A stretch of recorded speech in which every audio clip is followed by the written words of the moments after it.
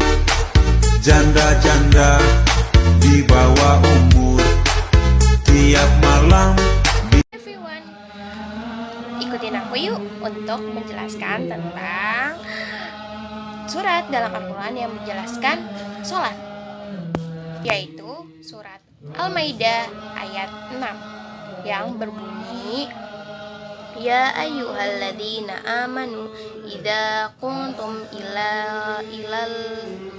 ilalladzina amanu idza qumtum ila syalati faghsilu wujuhakum wa aydikum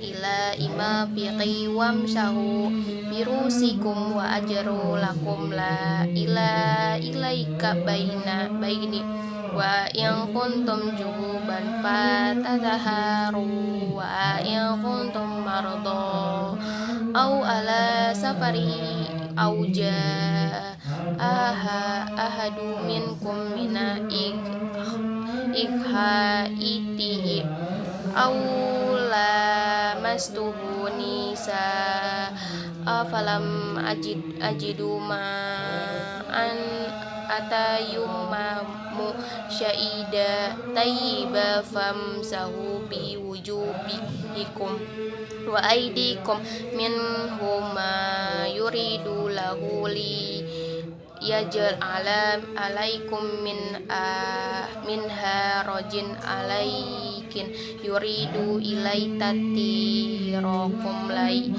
waliyutimuni wa matahu alaikum tashkurun. Artinya, hai orang-orang yang beriman, apabila kamu hendak mengerjakan sholat, maka basuhlah mukamu dan tanganmu sampai dengan siku, dan sapulah kepalamu dan basuh kakimu sampai dengan kedua mata kaki. Dan jika kamu junub, maka mandilah. Dan jika kamu sakit atau dalam perjalanan atau kembali dari buang air kecil atau menyentuh perempuan,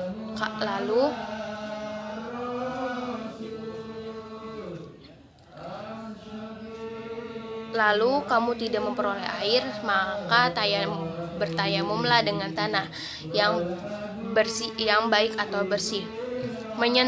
Sapulah mukamu dan tanganmu dengan kaki itu. Allah tidak hendak menyulitkan mukamu, tetapi Dia hendak membersihkan kamu dan menyempurnakan nikmat bagimu supaya kamu bersyukur. Sekian dari tentang surat yang menjelaskan tentang sholat. Udah selesai nih, lanjut kita closing. Terima kasih. Assalamualaikum warahmatullahi wabarakatuh. Salat merupakan amal ibadah yang paling tinggi nilainya dibandingkan dengan ibadah-ibadah yang lainnya. Salat merupakan tiang agama. Meninggalkannya berarti merobohkan bangunan keberagamaan. Allah Subhanahu wa Ta'ala mewajibkan melaksanakan ibadah salat kepada setiap muslim selain untuk meningkatkan ketakwaan, juga dapat menghindarkan diri dari perbuatan keji dan munkar. Zikir merupakan elemen yang penting dalam beribadah kepada Allah Subhanahu wa Ta'ala. Apabila kita tidak melaksanakan salat, maka kita akan berdosa.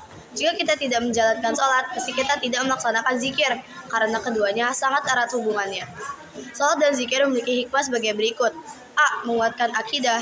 B. Menguatkan hubungan dengan Allah Subhanahu wa Ta'ala. C. Memperoleh kedamaian hati dan jiwa. D. Memperoleh ketenangan jiwa dan menjauhkan dari kelalaian. E. Melatih berdisiplin. F. Membiasakan hal-hal yang bermanfaat. Dan G. Mewujudkan akhlak mulia. Beberapa upaya agar istiqomah dalam sholat dan zikir sebagai berikut. A. Menyadari bahwa sholat dan zikir untuk mendekatkan diri kepada Allah. B. Memahami manfaat sholat dalam kehidupan. C. Kita akan kembali ke akhirat. D. Niat yang tulus. E. Lakukanlah sholat berjamaah. F. Berteman dengan orang yang rajin sholat. Dan G. Banyak membaca buku keislaman. Kalian mengetahui hikmah sholat, cara berzikir, makna sholat, dan ciri-cirinya. Adapun mengamalkan sholat 5 waktu dan zikir secara istiqomah. 1. Menyadari bahwa sholat dan zikir untuk mendekatkan diri kepada Allah SWT. Keduanya menjadi pengikat diri untuk selalu berupaya mendekatkan diri kepada Allah. 2. Memahami manfaat sholat dalam kehidupan. Sholat dan zikir menjadikan seseorang tentram, tenang, selalu ingat kepadanya, bersyukur, sabar, dan terhindar dari perbuatan keji dan munkar.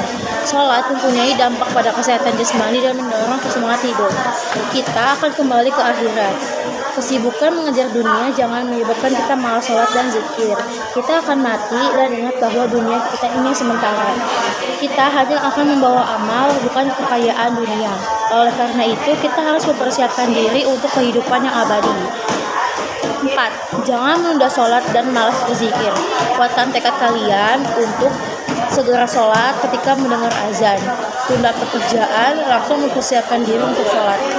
5. Niat yang tulus.